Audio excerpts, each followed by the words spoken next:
Shalom Bapak Ibu Saudara-saudari yang dikasihi dan mengasihi Tuhan. Kita bersyukur hari ini Tuhan memberkati kita. Mari sebelum kita membaca merenungkan firman Tuhan, kita berdoa. Tuhan, terima kasih, kami bersyukur hari ini Engkau berkati kami.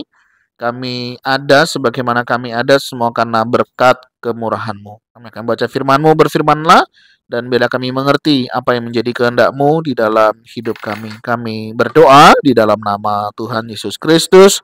Haleluya. Amin. Ayat bacaan kita hari ini terambil di dalam Amos, pasal yang ketiga, ayatnya yang ketujuh. Sungguh, Tuhan Allah tidak melakukan sesuatu tanpa menyatakan keputusannya kepada hamba-hambanya, para nabi. Amin. Demikian firman Tuhan. Mari kita merenungkannya. Bapak Ibu Saudara yang dikasihi dan mengasihi Tuhan, orang-orang Kristen menghabiskan banyak waktu membicarakan tentang mencari kehendak Tuhan. Seolah kehendak Tuhan itu begitu tersembunyi dan sulit ditemukan. Tuhan tidak menyembunyikan kehendaknya.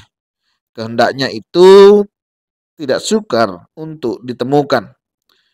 Kita tidak harus memohon-mohon agar Tuhan menyatakan kehendaknya kepada kita. Ia jauh lebih ingin menyatakan kehendaknya kepada kita daripada kita menginginkannya. Kita terkadang meminta Tuhan untuk melakukan hal-hal yang Dia sudah lakukan. Orang-orang pada zaman Amos hidup begitu menyimpang dari Tuhan dan kerinduan-kerinduannya. Tuhan menyatakan kehendaknya, tetapi masalahnya mereka tidak mengenalinya, apalagi menaatinya.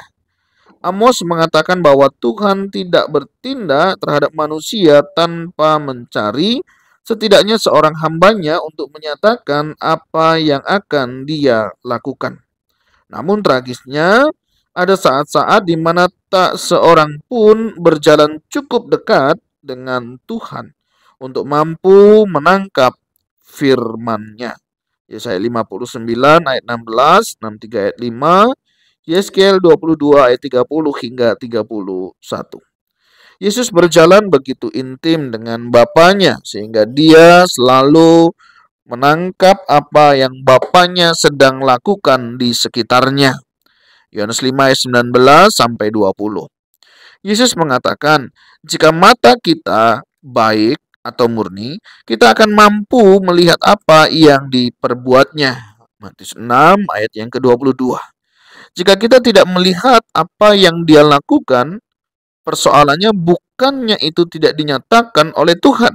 Persoalannya adalah karena dosa menghalangi kita untuk mengenalinya. Ketika Tuhan bekerja dalam hidup seseorang anak atau ketika Dia sedang membawa seorang rekan kerja kita pada bertobatan, Dia akan menyatakan apa yang sedang Dia lakukan kepada kita. Pewahyuannya adalah undangannya kepada kita untuk terlibat dalam rencana penyelamatannya. Berjagalah dan terbukalah untuk melihat apa yang sedang Dia lakukan di sekitar kita. Dia akan menyatakan apa yang sedang Dia lakukan kepada hamba-hambanya. Jika mata rohani kita murni, kita akan terheran-heran dengan segala yang akan kita saksikan bagaimana Tuhan sedang bekerja di sekitar kita. Tuhan, terima kasih. Engkau senantiasa bekerja di sekitar kami. Ajar kami peka, ajar kami juga boleh peduli melihat setiap karya-Mu yang Engkau kerjakan di dalam kehidupan kami. Tolong kami ya Tuhan melihat setiap pekerjaan-Mu, sesuatu hal yang kami juga bisa kerjakan. Tuhan tolong kami, berikan kami hikmat dan pimpinan, sehingga kami boleh mengerti apa yang menjadi kehendak-Mu di dalam hidup kami. Terima kasih ya Tuhan, ini doa seru kami naikkan dalam satu nama, Tuhan Yesus Kristus. Haleluya. Amin. Bapak Ibu Saudara, demikian renungan kita hari ini. Kiranya Tuhan Yesus memberkati kita sekalian. Shalom.